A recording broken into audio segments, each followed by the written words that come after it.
प्रभु यीशु मसीह के मधुर नाम में आप सबको मैं सलाम कहता हूं और क्रमिक विकास कहानी भाग 2 में आप सबको मैं स्वागत करता हूं। ये हम लोग पिछले कुछ समयों से गहन अध्ययन खोज के रूप में इस अध्ययन को शुरू किए। ये हमारा चौथा जो स्टडी है, 4th सीरीज है।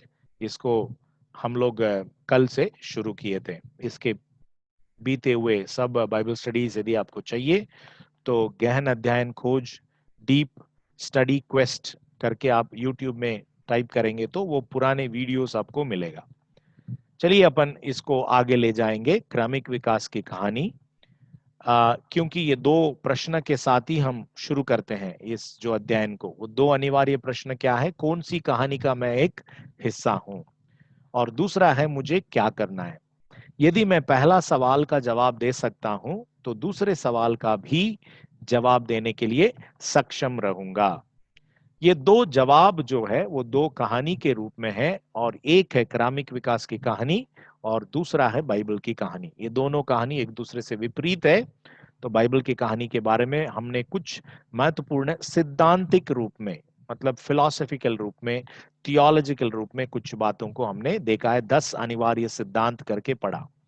उसको ऐतिहासिक रूप में हम फिर से पढ़ेंगे, परंतु उसके पहले क्रमिक विकास कहानी को भी हम पढ़ेंगे, जो ऐतिहासिक नहीं है परंतु ये सिद्धांतिक है।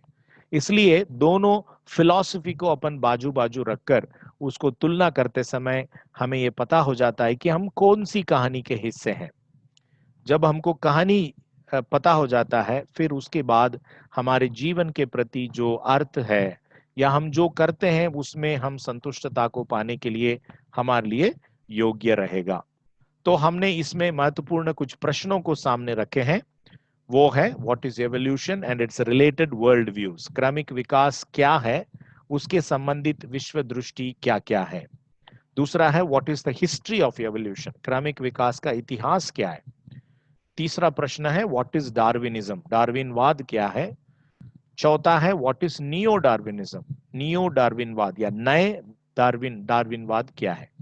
हाउ टू एंगेज इट, ये जो सामने हमारे सामने जो प्रस्तुत हो रहा है या हमारे आसपास में इन विचार आपको दिखेगा, जन इन बातों को अपन बातचीत करते समय आपको इसका समझ आ जाएगा। इसको हम कैसे उत्तर दे। जब हम प्रश्नों की उत्तर नहीं दे पाएंगे तो हम सुसमाचार की गवाही को भी योग्य रीति से नहीं दे पाएंगे, क्योंकि उसके ऊपर बहुत सारा आपको आरोप और ऑब्जेक्शंस रहता है। उन ऑब्जेक्शंस के लिए आपके पास में जवाब नहीं रहेगा। इसलिए हम इसको योग्य रीति से जानना जरूरी है। सो आज मैं आपके सामने 12 प्रकार की संबंधित उन विश्व दृष्टियों के बारे में 1 या 2 लाइन में समझाऊंगा। ये सब बहुत ही बड़ा विषय है जो दर्शन या तत्व ज्ञान करके हम कहते हैं, फिलॉसफी करके कहते हैं। आप सभी को मैं फिलॉसफी के क्लास में नहीं बिठाने वाला हूं। वो सब अपने अपने इच्छा के अनुसार आप जितना चाहिए उतना आप सीख सकते हैं, परंतु मैं आपको ये पहचान करके दूंगा।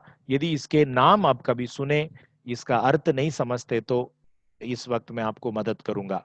तो ये सारी जो 12 प्रकार की विश्व दृष्टियां, वर्ल्ड व्यू जिसको कहते हैं या फिलॉसफी करके कहते हैं, ये तत्वज्ञान या विश्व दृष्टि डार्विनवाद के साथ या इवोल्यूशन के साथ में संबंधित विचार है। तो इसलिए इसके बारे में हमें जानना बहुत जरूरी है। मतलब उसका जो मुख्य विशेष या जो उद्देश्य जो रहता है वो एक ही है, परंतु वो अनेक रूप में आज विश्व में प्रकट है। ये बहुत ही प्राचीन समयों से इन सारे जो अनेक अनेक प्रकार की तत्व ज्ञान की बातें, सिद्धांत हैं, बनते हुए बनाते हुए आया है। तो इसको अपन जानेंगे क्या क्या है। पहला उसका लिस्ट अपन देख लेंगे। नेचुरलिज्म, प्रकृतिवाद। एथीज्म, नास्तिकवाद या अनीश्वरवाद, मतलब ईश्वर को नहीं मानने वाला जो विचार। एग्नोस्टिज्म, अज्ञेयवाद। मॉडर्निज्म, आधुनिकतावाद। रैशनलिज्म, तर्क बुद्धिवाद। स्केप्टिसिज्म, संशयवाद। एग्जिस्टेंशियलिज्म, अस्तित्ववाद। निहिलिज्म, शून्यवाद। पोस्ट मॉडर्निज्म, उत्तर आधुनिकतावाद। रिलेटिविज्म, सापेक्षवाद, प्लूरलिज्म, बहुलवाद, और 12वां जो है सेक्युलर ह्यूमैनिज्म, मानववाद या मनुष्यवाद करके भी उसको कहते हैं, वो जो है। ओके, अभी एक एक जो विषय के बारे में, सिद्धांत के बारे में मैं बहुत ही ब्रीफली आपको बताऊंगा, तो इसको आप समझने की कोशिश कीजिए। बहुत उदाहरणों के साथ नहीं बताऊंगा आपको, बहुत ब्रीफली बताऊंगा। नेचुरलिज्म इज द आइडिया और belief that nothing exists beyond the natural world. प्राकृतिक दुनिया से परे कुछ भी मौजूद नहीं है। जो कुछ है सिर्फ ये प्राकृतिक दुनिया है। Whatever you see is actually what it is. It is the belief that the natural world is the whole of reality. प्राकृतिक दुनिया ही पूरी वास्तविकता है। The term was first used this way in English in 1750. मतलब ये 18वां शताब्दी का शब्द है। इस शब्द का प्रयोग पहली बार अंग्रेजी में 1750 में किया गया था। It is a kind of philosophy called metaphysical because it covers everything. Nature is all there is and all the basic truths are truths of nature. यह एक प्रकार का दर्शन है, मतलब सिद्धांत है, जिसे तत्व मीमांसा कहा जाता है, क्योंकि यह सब कुछ शामिल करता है। इसमें सब कुछ आ गया, इसके बाहर में कोई भी विचार या विमर्शन नहीं है। प्रकृति सब कुछ है और सभी बुनियादी सत्य प्रकृति के सत्य है। ये प्रकृतिवाद का महत्वपूर्ण सिद्धांत। इस स्थिति के अनुसार सभी चीजें और शक्तियां जिन्हें आमतौर पर अलौकिक कहा जाता है, जैसा कि भगवान, परमेश्वर, आत्मा या जादू टोना, मौजूद नहीं है। यह सब कुछ संभव ही नहीं है। There is nothing as called as super natural, जिसमें परमेश्वर आ जाता है, उसमें आत्मा आ जाती है और बाकी मैजिक और सारी चीजें उसमें मौजूद हो जाती है। सब कुछ जो सुपर नेचुरल, अलौकिक करके कहते हैं, वो इस विचार के अंतर्गत या विचार के रूप में यदि देखा जाए तो वो अस्तित्व में नहीं है, मौजूद नहीं है। Everything that is natural is what it is. यह है प्रकृतिवाद। तो प्रकृतिवाद के बारे में जब अपन सोचते हैं तो आप जंगलों को देखते हैं। जंगल में कोई बीज नहीं बोता है, पेड़ नहीं लगाता है, अपने आप में सब कुछ आता है। वहां पर जो फ्लोरा एंड फौना, मतलब वहां के सारे जीव जंतु हैं, शायद पेड़ पौधे हो या जानवर हो, पक्षी हो और कीड़े हो, सब कुछ एक दूसरे के ऊपर वो निर्भर रहकर वो एक बहुत ही अद्भुत रीति से उस फॉरेस्ट को, उस जंगल को बनाए रखता है। तो इसके पीछे उनका मानना यह है कि यह सब प्रकृति ने ऐसा किया। Nature has that capacity to keep these things in this particular order. इसी को कहते हैं प्रकृतिवाद। ओके, प्रकृतिवाद के बारे में सोचते समय आपको जंगल, हरियाली, इन चीजों को जब देखेंगे तो आपको प्रकृतिवाद याद आना चाहिए। दूसरा जो विचार है atheism. Atheism is the absence of belief in the existence of deities, rejection of the belief that any deities exist. And और थोड़ा सा कड़क प्रकार की नास्तिकवाद यह है, देयर आर नो डेइटीज। नास्तिकता अथवा नास्तिकवाद या अनीश्वरवाद वो सिद्धांत है जो जगत की सृष्टि करने वाले, इसका संचालन और नियंत्रण करने वाले किसी भी ईश्वर के अस्तित्वता को सर्वमान्य प्रमाण के न होने के आधार पर स्वीकार नहीं करता है। मतलब ये सारे सृष्टि और उसमें जो कुछ होता है, उसके संचालक या उसके संचालन, नियंत्रण जो कुछ हो रहा है, उसमें कोई ऐसा ईश्वर का कोई भाग नहीं है। ईश्वर करके कोई है ही नहीं, ईश्वर का कोई उसमें भाग नहीं है। उसको मानने वाला जो विचार है नास्तिकवाद करके कहते हैं। ये नास्तिक जो शब्द कहां से आया है, न अस्ति मतलब बिलीफ ऑन गॉड, अर्थात ईश्वर नहीं है करके घोषित करने वाला जो विचार है नास्तिक विचार। नास्तिक लोग ईश्वर के अस्तित्वता को स्पष्ट प्रमाण न होने के कारण इसे झूठ कह देते हैं। मतलब उनका मानना यह है कि परमेश्वर कहां दिख रहा है, कोई उसके लिए प्रमाण नहीं है, सबूत नहीं है, हमारे आंखों के सामने कुछ नहीं दिख रहा है, इसलिए परमेश्वर नहीं है। because you don't have evidence or you don't have the ability to provide evidence, ईश्वर नहीं है। अधिकांश नास्तिक किसी भी देवी देवता, पारलौकिक शक्ति, धर्म और आत्मा को नहीं मानते हैं। ठीक है, नास्तिकवाद में भी बहुत प्रकार है, परंतु अधिकतर लोग जो है उनका विचार यह रहता है कि कोई भी देव देवता नहीं है, परलोक शक्ति नहीं है, स्वर्गदूत नहीं है, भूत नहीं है, शैतान नहीं है, धर्म नहीं है, आत्मा नहीं है। ओके, इसके बारे में सीएस लुइस एक बहुत ही प्यारे रीति से एक शब्द को कहा, atheists express their rage against God although in their view he does not exist. नास्तिक परमेश्वर के खिलाफ अपना क्रोध व्यक्त करते हैं, हालांकि उनके विचार में उनका अस्तित्व नहीं है। उनके विचार में तो ईश्वर नहीं है, परंतु गुस्सा तो वो प्रकट करते ईश्वर के ऊपर। ये एक बहुत बड़ा मजाक है जिसको सीएस लुइस ने काफी समय पहले कहा। फिर एक दूसरा एक विचार है अज्ञेयवाद, एग्नोस्टिज्म। एग्नोस्टिज्म क्या कहता है? Is the view that the existence of God, of the divine और द सुपरनैचुरल इज अननोन और अननोएबल। अज्ञेयवाद का मत यह है कि ईश्वर का, परमात्मा का या अलौकिक अस्तित्वता के अज्ञात या अनजाना, हम उसको जान नहीं सकते, मनुष्य के पास वो जानने की कैपेसिटी नहीं है। दूसरा एक परिभाषा है उसका, मानवीय विवेक तर्क संगत आधार प्रदान करने में असमर्थ है कि ईश्वर है या नहीं, उसको जानने के लिए उसके पास कैपेसिटी नहीं है। इसी को कहते हैं एग्नोस्टिज्म। इस सिद्धांत के मान्यता यह है कि जहां विश्व के कुछ वस्तुओं का निश्चयात्मक ज्ञान संभव है, वहां कुछ ऐसे तत्व या पदार्थ भी है जो अज्ञेय है, अर्थात जिनका निश्चयात्मक ज्ञान संभव नहीं है। अज्ञेयवाद संदेहवाद से भिन्न है। संदेहवाद या संशयवाद के अनुसार विश्व के किसी भी पदार्थ का निश्चयात्मक ज्ञान संभव नहीं है।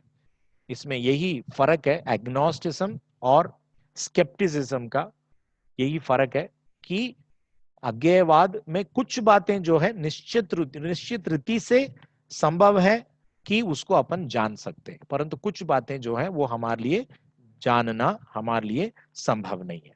ठीक है, इसके बाद एक और जो विचार है मॉडर्निज्म। मॉडर्निज्म भी एक बहुत ही अधिक रीति से पूरे जो पश्चिमी देशों में ये फैला हुआ एक ऐसे प्रकार की तत्वज्ञान, philosophical movement and an art movement that rose from broad transformation in the western society during the late 19th and the early 20th centuries. इनका जो विषय ये था कि वो सिर्फ तत्व ज्ञान की बातें नहीं है, परंतु आर्ट में और उनके जो मतलब रहन सहन में सारी बातों में परिवर्तन को लेकर आए। दो क्लासिकल आइडिया था उससे विपरीत रूप में उन्होंने अपना विचारों को लेकर आए। ठीक है, ये मॉडर्न आर्ट करके अपन जो समझते हैं इसमें कोई भी प्रकार का कनेक्शन ही नहीं रहता है। अपन देखेंगे तो मीनिंगलेस चीजें आपको मिलती है। ये तो थोड़ा बहुत आपको क्या क्या चीजें करके मिलता है, पर मॉडर्न आर्ट में बहुत सारी चीजें रहता है जो असल में इन रियलिटी वो संभावना नहीं रहती है। तो इसको उन्होंने एक स्वतंत्रता के रूप में अपने विचारों को, कलाओं को मतलब प्रकट किया। आधुनिकतावाद का परिभाषा, आधुनिक सोच, चरित्र या प्रथा। विशेष रूप से ये शब्द 19वीं सदी के अंत और 20वीं सदी के आरंभ में मूल रूप से पश्चिमी समाज में व्यापक रूप में और सुधार परिवर्तनों से उत्पन्न होने वाली सांस्कृतिक प्रकृति, ट्रेंड है। मतलब जैसे आजकल अपन कोई वीडियोस को या कोई न्यूज को जो बोलते हैं, अभी के जो 21वीं शताब्दी के लोग तो बिल्कुल जानते हैं कि ट्रेंडिंग क्या है बिल्कुल सभी लोगों के नजरों में, विचारों में, समझ में बैठा हुआ है। तो जो क्लासिकल आर्ट जो था, ये एक प्रकार की धर्म आधार पर कला और बाकी जो मनुष्य का जीवन था उससे हटकर एक नया करने की जो सोच आया, उसी को आधुनिकतावाद करके कहते हैं। आधुनिक सोच, मॉडर्न थिंकिंग। आज मॉडर्न थिंकिंग नहीं है, उससे भी अपन आगे आ चुके हैं।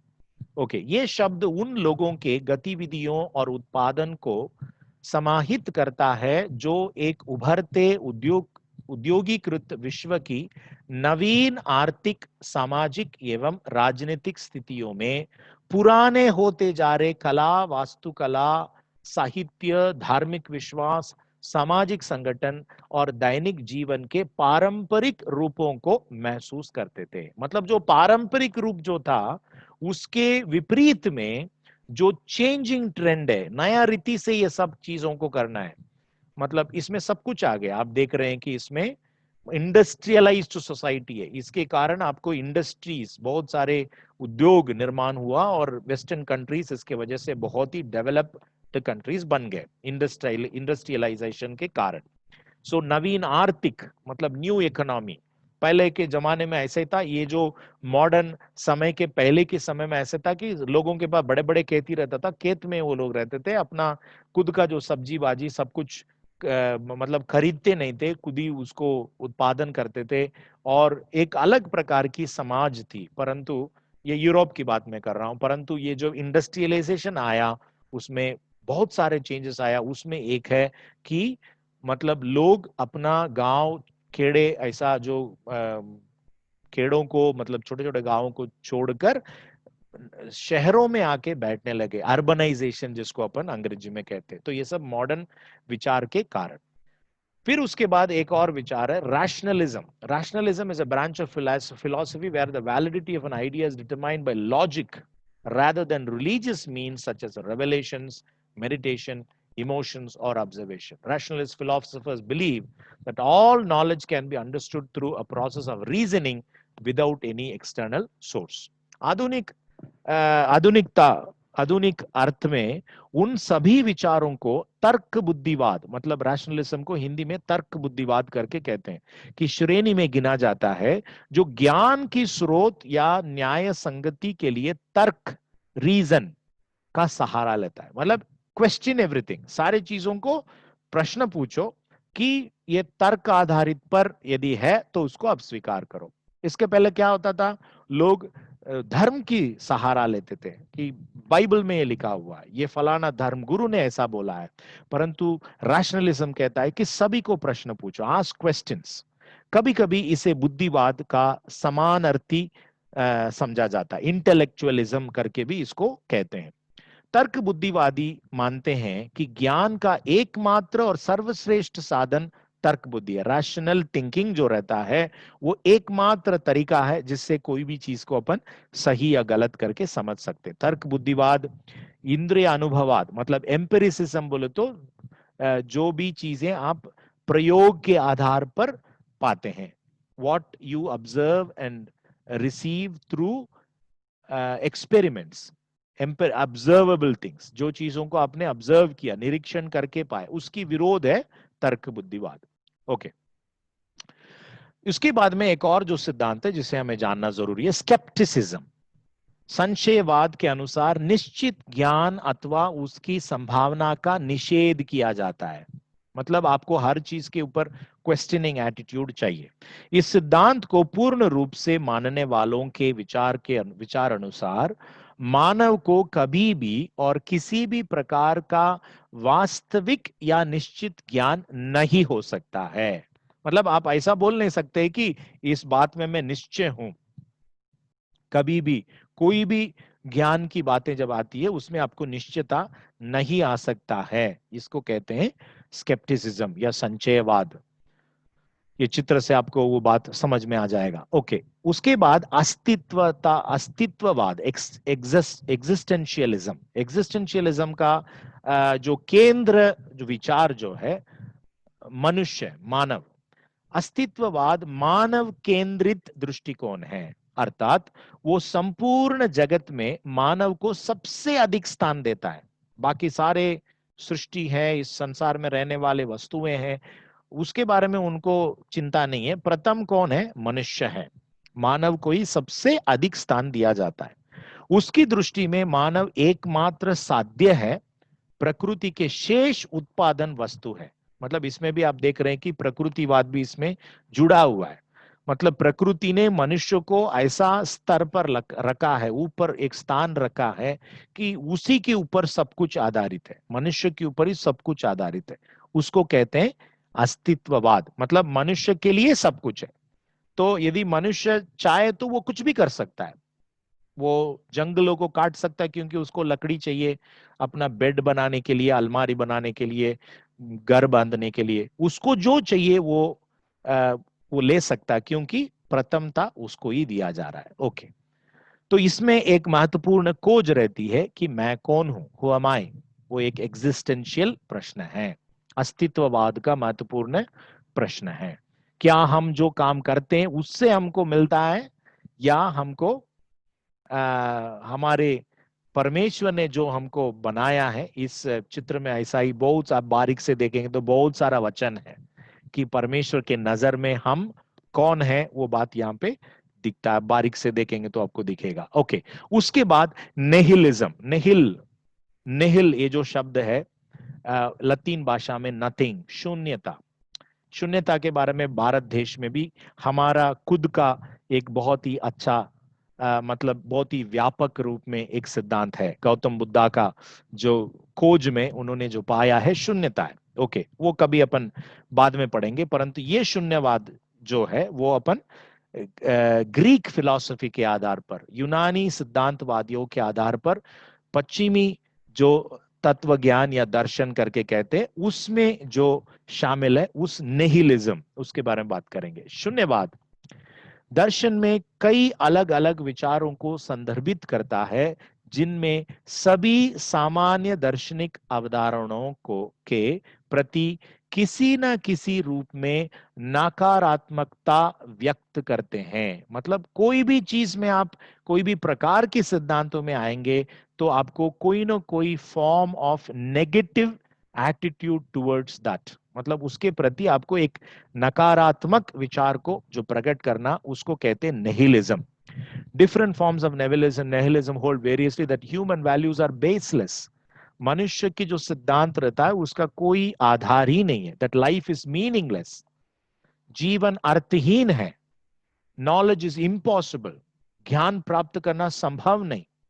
And that some set of entities do not exist. और कुछ ऐसा तत्व जो है या तथ्य है वो संभव ही नहीं है, उसकी अस्तित्वता संभव नहीं है करके मानने वाला जो विचार शून्यवाद करके कहते हैं। फिर उसके बाद में जो विचार है इसको अपन पोस्ट मॉडर्निज्म। पोस्ट मॉडर्निज्म क्या है? इसको हिंदी में उत्तर आधुनिकतावाद कहते हैं।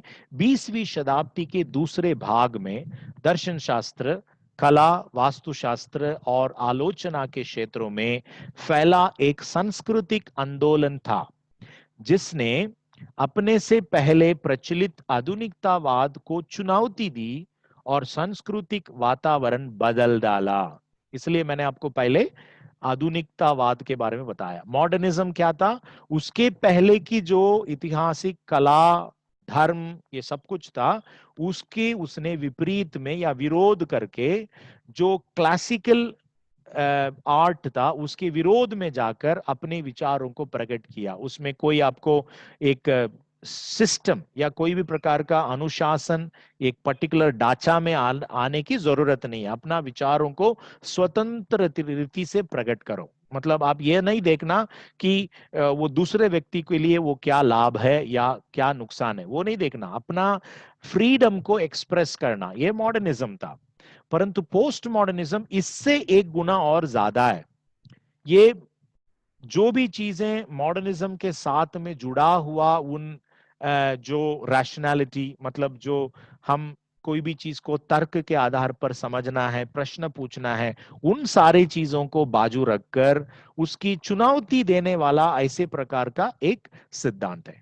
ठीक है, उत्तर आधुनिकतावाद जो है, आधुनिकतावाद के चुनौती देने वाला एक विचार है, उसके विरोध में खड़ा हुआ। ये शब्द से आप समझ गए होंगे कि मैं क्या बोलना चाहता हूं।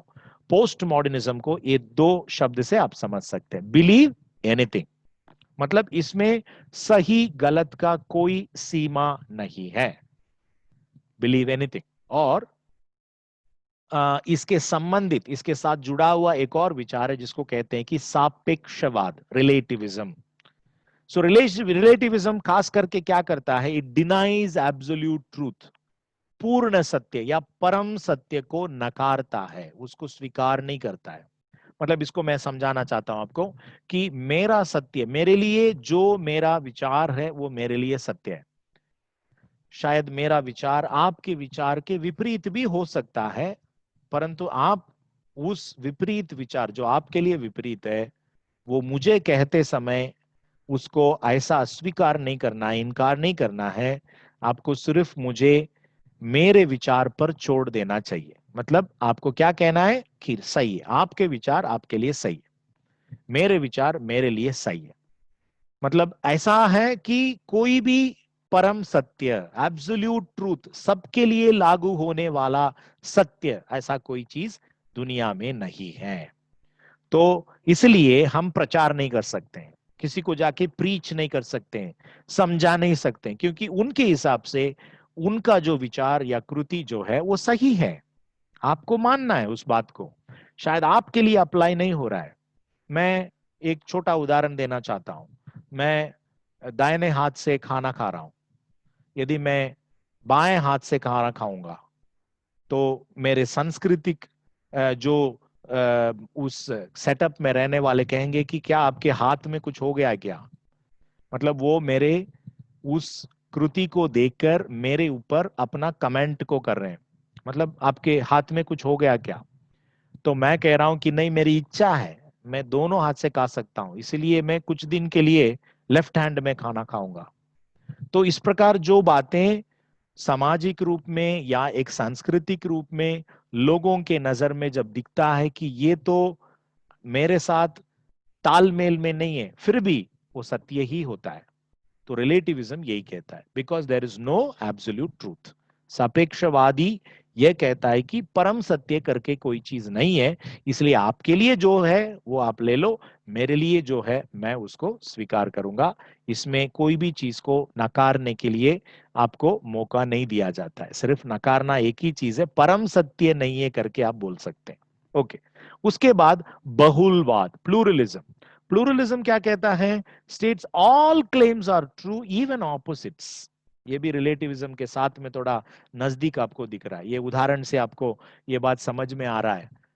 यदि ये स्त्री प्रेग्नेंट है, यदि वो गर्भवती है या नहीं है, ये दोनों विपरीत विचार है, परंतु बहुलवाद के अनुसार ये सब दोनों ही है। ठीक है, सभी दावे सही हैं, यहां तक कि विपरीत भी, ऑपोजिट्स और ऑल्सो ट्रू।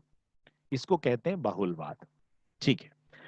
उसके बाद secular humanism. Secular humanism is a philosophy और lifestyle that embraces human reason, secular understanding, philosophical naturalism, ये भी सब उसके साथ संबंधित बात है।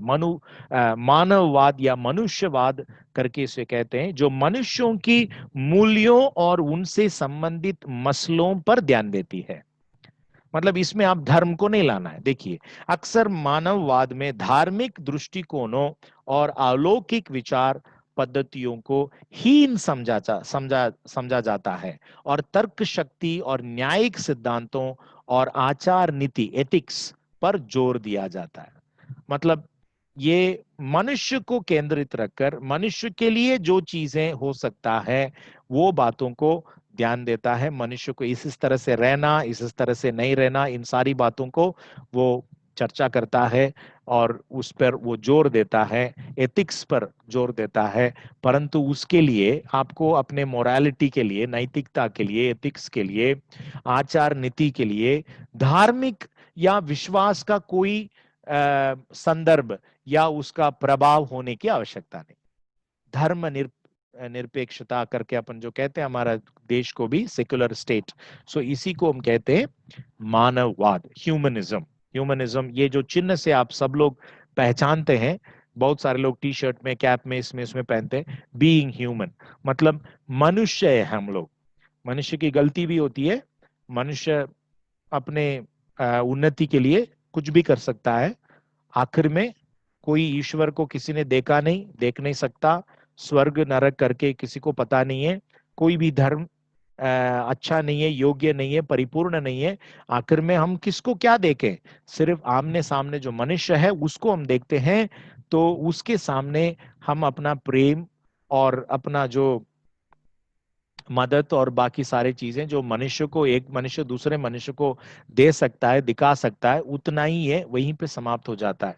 सो ये जो विचार है कि मनुष्य को केंद्रित रखकर, कि उसके जीवन के आचार नीति, एथिक्स, और फिर उसका मोरालिटी, मतलब उसका जो नैतिक जीवन, ये दोनों के लिए हम अपने अनुभवों के या सांस्कृतिक आधार पर, कल्चर और एक्सपीरियंस, इसके आधार पर हम कुछ नियमों को या हम कुछ ऐसा कानूनों को बना सकते हैं। परंतु याद रख के बनाना पड़ेगा कि हम मनुष्य हैं। मनुष्य भी मीन्स उसका क्या अर्थ होता है, हम गलत करेंगे। वो गलत इतना बेकार नहीं होना चाहिए कि सामने वाले व्यक्ति के उसके स्वतंत्रता पर मैं मेरा जो कार्य करके मेरी स्वतंत्रता को उनकी स्वतंत्रता के ऊपर एक अत्याचार के रूप में प्रकट नहीं करना है। इतना ध्यान रखना, लिमिटेशन क्या है, सीमा क्या है करके समझकर अपनी स्वतंत्रता में जी सकते हैं। इसको कहते हैं ह्यूमनिज्म। ओके, सो ये सारे जो विचार जो है, जो 12 विचार मैंने अभी आपको सिर्फ दो दो शब्दों में बताया, एक एक विचार को समझाने के लिए मैंने ज्यादा से ज्यादा 2 या 3 मिनट या 4 मिनट इस्तेमाल किया। ये बहुत ही गहराई विषय है, बहुत ही गहरा विषय है। इसको आप अलग अलग रीति से यदि पढ़ना चाहेंगे तो आपको बहुत सारे मटेरियल्स आपको इंटरनेट में मिलता है, अपने जो लाइब्रेरी में भी उपलब्ध है। मेरे पास ये सारे जो विचारों के बारे में बहुत सारा जो जानकारी है। आप प्रत्येक इन चीजों को यदि गहराई से सीखेंगे तो अच्छे आपको एक ज्ञान और पकड़ आ जाती है। तो ये 12 जो प्रकार का जो सिद्धांत है, तत्व ज्ञान है, ये किसके साथ में जुड़ा हुआ है, एवोल्यूशन के साथ में जुड़ा हुआ है। इसलिए मैंने आपको ये सारी चीजों की पहचान करके दिया। सो ये सारी चीजें आखिर में, ये चित्र मैं आपको दिखाऊंगा, ये सब चीज मिलाकर, या इसमें से कई कई चीजें एक दूसरे से विपरीत भी दिखता है, परंतु आखिर में जो कटोरी में यदि भरेंगे आप, तो फिर आपको क्या मिलेगा, एवोल्यूशन के या डार्विनिज्म का जो विचार आपको इसमें से निचोड़ सकते हैं।